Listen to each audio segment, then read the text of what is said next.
हाँ जी, क्या हाल चाल जी सबके। होप सब अच्छे होंगे। तो आज की वीडियो का टॉपिक काफ़ी ज़्यादा इंपॉर्टेंट होने वाला है। एक गाड़ी खरीदने के बाद उसे 5-10 सालों तक रखने के बीच में एक टर्म जो हम बार बार सुनते रहते हैं, वो टर्म होता है मेंटेनेंस। मेंटेनेंस का मतलब जैसी आपने गाड़ी एजेंसी से निकाली है उसको तकरीबन वैसा ही रखना 5 से 10 सालों तक, उसे बोला जाता है मेंटेनेंस। काफ़ी इंपॉर्टेंट टर्म है। इस टर्म के बारे में आपने काफ़ी सारी कॉन्स्पिरेंसीज, आर्ग्यूमेंट्स अपने आसपास होते हुए देखे होंगे। कोई कहेगा कि गाड़ी को मेंटेन करना इतना ज़्यादा इंपॉर्टेंट नहीं है, कोई कहेगा इंजन को मेंटेन करना इतना इंपॉर्टेंट नहीं है, कोई कहेगा बॉडी शेल को मेंटेन करना इंपॉर्टेंट नहीं है, फलाना ढिमकाना XYZ। हर तरह के आर्गुमेंट आपने आस पड़ोस में सुने होंगे। इस चीज़ के बारे में डिटेल्ड डिस्कशन आपको कहीं भी नहीं मिलेगी। तो आज हम करने वाले हैं detailed discussion about how to maintain your car if you want to sustain your car till 10 to 15 years. अगर आप 10 से 15 साल अपनी गाड़ी को अच्छे से रखना चाहते हैं तो हमें किन चीज़ों का ध्यान रखना चाहिए, कौन सी ऐसी मेजर मेंटेनेंस पार्ट्स हैं, मेजर मेंटेनेंस चीज़ें हैं जो आपकी गाड़ी में आपको टाइम टू टाइम चाहे तो रिपेयर करानी चाहिए, चाहे रिप्लेस करानी चाहिए, या जब भी आप रिपेयर या रिप्लेस करा रहे हो तो उस टाइम पे ध्यान क्या क्या रखना है हम वो भी डिस्कस करेंगे। सबसे पहले हम जिसके बारे में बात करने वाले हैं वो है गाड़ी का इंजन। जी नहीं, सिर्फ इंजन नहीं, इंजन ऑयल।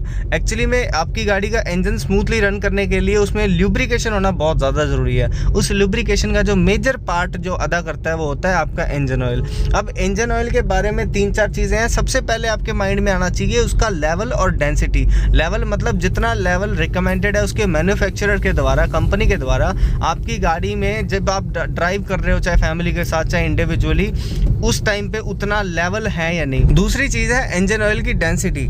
एक्चुअली में क्या होता है, कई बार आप गाड़ी को बड़े लंबे टाइम तक यूज़ नहीं करते हो, गाड़ी बहुत ज़्यादा रुकी हुई रहती है, उसमें क्या होता है जो इंजन ऑयल होता है अपनी एफिशिएंसी खो देता है। कई बार आपने 1 साल, 1.5 साल, 2 साल तक गाड़ी को बिल्कुल यूज़ ही नहीं किया, उस केस में आपकी गाड़ी का जो इंजन ऑयल है हो सकता है वो अपनी एफिशिएंसी खो दे, मतलब उसकी डेंसिटी है जो वो ख़त्म हो जाए। एक्चुअली में उसकी डेंसिटी काफ़ी बड़ा पार्ट निभाती है जब गाड़ी की लुब्रिकेशन को मेंटेन करना होता है। एक बार लुब्रिकेशन करना और लुब्रिकेशन को मेंटेन करना ये दोनों अलग अलग चीज़ें हैं, तो उसकी डेंसिटी काफ़ी मैटर करती है। अगर आपकी गाड़ी के इंजन ऑयल का लेवल ठीक है और डेंसिटी सही नहीं है तो भी वो उतनी एफिशिएंसी से काम नहीं कर पाएगा जितना उसको करना चाहिए, और इंजन में कोई ना कोई पार्ट डैमेज ज़रूर हो जाएगा। दूसरी बात आती है ग्रेड की।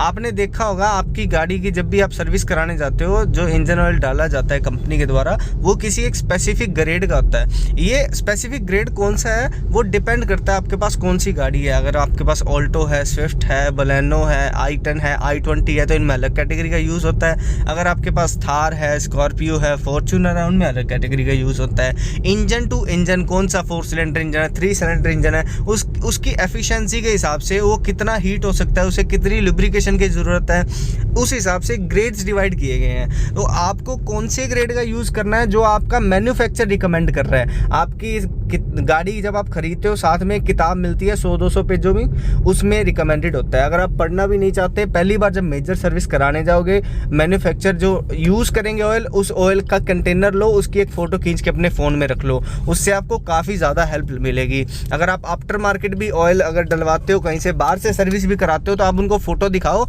उनको बोलो कि सेम ग्रेड का इंजन ऑयल हमें यूज़ करना है। कई लोग क्या करते हैं, मैन्युफैक्चरर को बड़ा नाम मानते हुए सिर्फ अपने जो बड़े बड़े एक्टर्स हैं या क्रिकेटर्स हैं वो रिकमेंड कर रहे होते हैं, प्रमोशंस कर रहे होते हैं जिन ऑयल की, वो ऑयल डलवाना शुरू कर देते हैं बिना ग्रेड को जाने, बिना ग्रेड के बारे में समझे। अब ग्रेड अगर आप कम जा रहे हो ना, अगर कम ग्रेड का ऑयल ले रहे हो तो आपकी गाड़ी के इंजन के पार्ट्स डैमेज होने ही होने हैं, और जब आप ज़्यादा ग्रेड का ले रहे हो तब पार्ट्स चाहे डैमेज नहीं हो रहे हैं पर आपकी गाड़ी की जो मेंटेनेंस कॉस्ट है वो बढ़ जाएगी काफ़ी, मतलब वेस्टेज ऑफ मनी शुरू हो जाएगा। जैसे आप ऐसे टेम्परेचर में रहते हो जहाँ टेम्परेचर 20-30 डिग्री रहता है तो आपको माइनस टेम्परेचर वाला नहीं डलवाना चाहिए, -डिग्री, 0 डिग्री वाला, -20 वाला ऑयल नहीं डलवाना चाहिए। जो रिकमेंड कर रहे हैं क्रिकेटर्स हैं या कोई बड़े बड़े सेलिब्रिटीज़ हैं, उन्हें पैसे मिले हैं इस चीज़ के, उनको बोलने के पैसे मिले हैं कि आप अपनी गाड़ी में माइनस वाला डलवाओ ताकि अगर पहाड़ों में भी जाओ तो आपकी गाड़ी में कोई दिक्कत ना आए। हम पहाड़ों में कितना कुछ जाते हैं, जो मैदानी इलाकों में लोग रहते हैं 6 महीने में एक बार, साल में एक बार जाते हैं, तो उस साल में एक बार के लिए हमने अपनी गाड़ी में -20 डिग्री का इंजन ऑयल डलवा के रख दिया। क्या ये सही है? नहीं, ये बिल्कुल सही नहीं है, ये वेस्टेज ऑफ मनी है। पर अगर आपके पास बहुत सारे पैसे हैं वेस्ट करने के लिए तो आप बिल्कुल -50, -100 डिग्री वाला भी डला सकते हो, क्योंकि हो सकता है आपको ज़िंदगी में एक बार रशिया जाना पड़ जाए तो आप माइनस वाला भी डलवा सकते हो।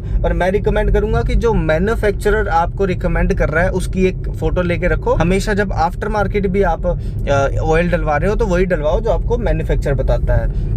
इंपॉर्टेंट चीज इंजन ऑयल के बारे में, जब भी आप इंजन ऑयल चेंज करवा रहे हो तो इंजन ऑयल एम्प्टी करने के बाद 2 से 3 मिनट, 5 मिनट, 10 मिनट, 15 मिनट तक एटलीस्ट वो ड्रेन होने देना पूरा का पूरा इंजन ऑयल।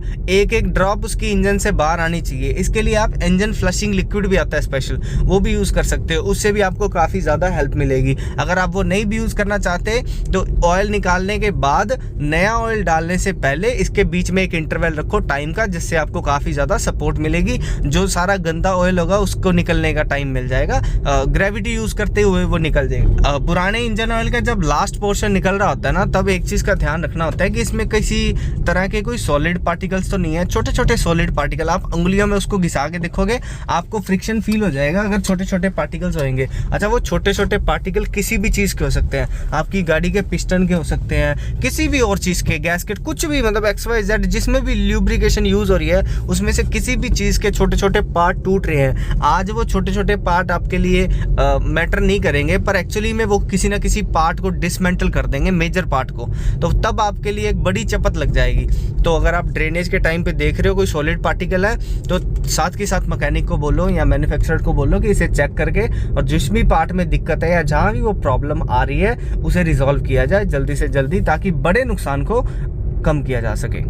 दूसरी इंपॉर्टेंट चीज के बारे में हम बात करने वाले हैं वो है जी कूलेंट। अब कूलेंट एक तरह का एक्वस लिक्विड होता है जिसका काम है हमारी गाड़ी का जब इंजन चलता है तो वो हीट प्रोड्यूस करता है, उस हीट को न्यूट्रलाइज करना, बैलेंस करना और सही तापमान पे इंजन को चलते रखना, ये काम होता है कूलेंट का। कई लोग क्या करते हैं, कूलेंट की जगह सिर्फ पानी भर देते हैं, टूटी से पानी लिया और उसको भर दिया। क्या ये तरीका सही है? बिल्कुल नहीं सही। पानी के अंदर क्लोरीन, फ्लोरीन, फोस्फोरस, ये वो XYZ बड़े तरह के सॉलिड पार्टिकल्स आते हैं जिसे हम TDS बोलते हैं, टोटल डिजॉल्व्ड सॉलिड। हमारे जो टैप वाटर होता है उसकी TDS 700 से 800 होती है। 70% रस्टिंग प्रमोट करता है वो पानी। जितना ज्यादा आपकी पानी का TDS होगा उतना ज्यादा वो रस्टिंग प्रमोट करेगा।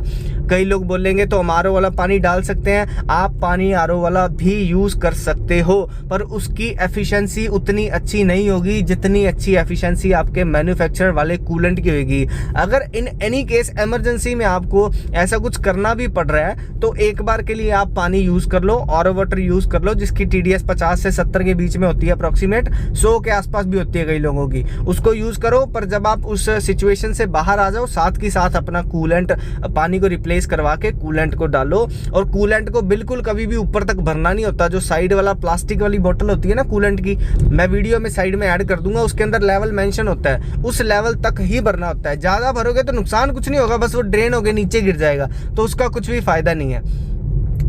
यहाँ भी मैं सेम चीज मेंशन करना चाहता हूँ भी -20, -40, -60, -100 डिग्री टेम्परेचर तक के कूलेंट आते हैं, पर वो हमारे लिए यूजफुल नहीं है। हम जिन इलाकों में चलते हैं, अगर आप 0 डिग्री +20 वाला भी कूलेंट यूज करोगे तो भी ठीक है। कूलेंट के अंदर आप ब्रांड स्विच कर सकते हो, कंपनी स्विच कर सकते हो, कोई प्रॉब्लम नहीं है। जो आपका मैन्युफैक्चरर रिकमेंड कर रहा है आप उसके अलावा भी कूलेंट डाल सकते हो, कोई प्रॉब्लम नहीं है। क्योंकि यहाँ जो प्रिंसिपल है बड़े बेसिक्स है, उसने इंजन को ठंडा रखना है, तो उसके अंदर जितना ज्यादा कैपेबिलिटी होगी इंजन ऑयल को ठंडा रखने की, वो उतना ज्यादा ठंडा रख पाएगा। तीसरी चीज जो है वो है आपकी गाड़ी के टायर्स।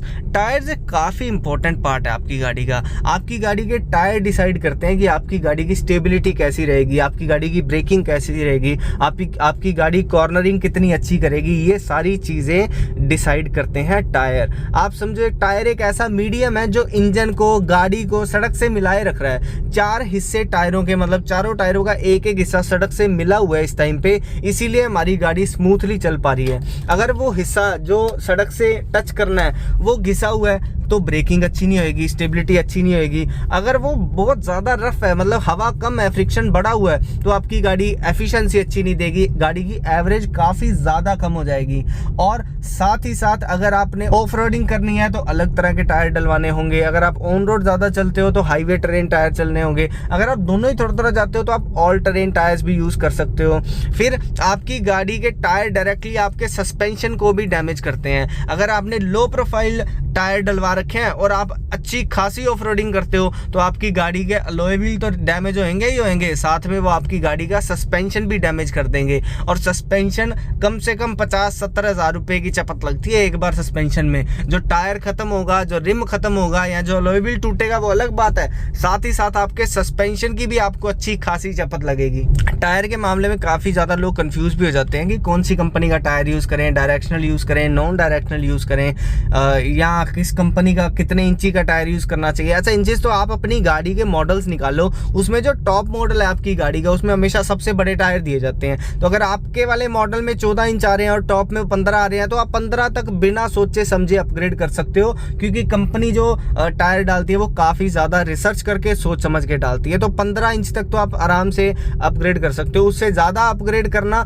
आपकी गाड़ी की स्टेबिलिटी को ख़राब कर देगा, क्योंकि सेंटर ऑफ मास काफ़ी ऊपर शिफ्ट हो जाएगा। उससे आपकी गाड़ी की हाई स्पीड स्टेबिलिटी काफ़ी ज़्यादा कम हो जाएगी और हो सकता है ब्रेकिंग भी इन्फ्लुएंस हो जाए।